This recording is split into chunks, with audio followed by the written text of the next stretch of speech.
હવે આજ રોજ ઓવાડા ગ્રામ પંચાયત ખાતે એક ગ્રામજનોની ગ્રામ સભા બોલાવવામાં આવી છે.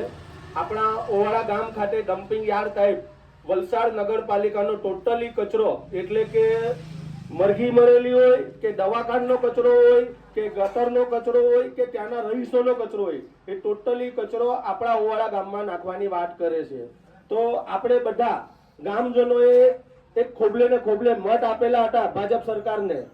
તો હું ભાજપ સરકારને એક નમ્ર વિનંતી કરવા માંગુ છું કે તમારો જ્યારે મત વિસ્તાર 56 ગામનો લાગે છે તે તમારી વલસાડ વિધાનસભાનો છે, તો તમારી વલસાડ વિધાનસભાનો કચરો અમારા ઓવાડા ગામમાં કેમ?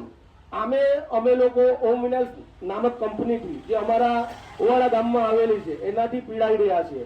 આજે વર્ષોથી અમારા આજુબાજુના એરિયામાં કે આ કંપનીનાથી ટોટલ 2-2.5 કિલોમીટરનો જેટલો બી ડિસ્ટન્સ આવે છે ત્યાં સવાર સાંજ આ ઓમ મિનરલ્સ કંપનીનો ધુમાડો જે ખેતીલાયક જગ્યાઓ આવેલી છે જેમ કે કેરીથી માંડીને હરેક પાકને નુકસાન થાય છે.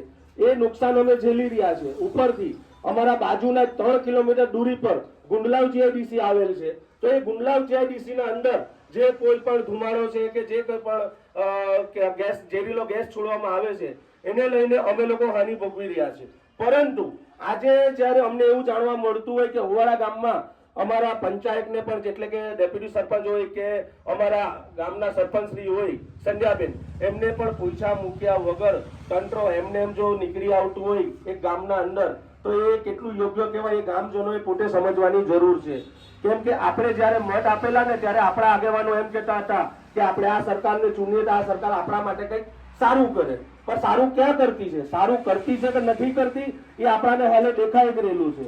હવે અત્યારે હાલમાં વિશેષ નહીં કહેતા પણ આપણે સંધ્યાબેનને એટલો વિશ્વાસ આપીએ છીએ આપણે ગામજનો તરીકે, કેમ કે આપણા હાલના સરપંચ ડેપ્યુટી જે કોઈ પણ છે જેમ કે સંધ્યાબેન છે, કમલેશભાઈ, એમને આપણે ખોબલે ખોબલે મત આપેલા છે કે તમે અમારા ગામના વિકાસનું કોઈક સારું કાર્ય કરશો. પણ તમને જ્યારે તકલીફ આવે છે તમને ટીડીઓ ગાંઠતા નથી, વલસાડના ધારાસભ્યશ્રી તમને ગાંઠતા નથી, તો આ ગામજનો તમારા સાથે ખડે પગે ઉભા રહેશે. તમે જ્યાં કહેશો ત્યાં તમારા સાથે હરેક સમયે આવશે. અસ્તુ.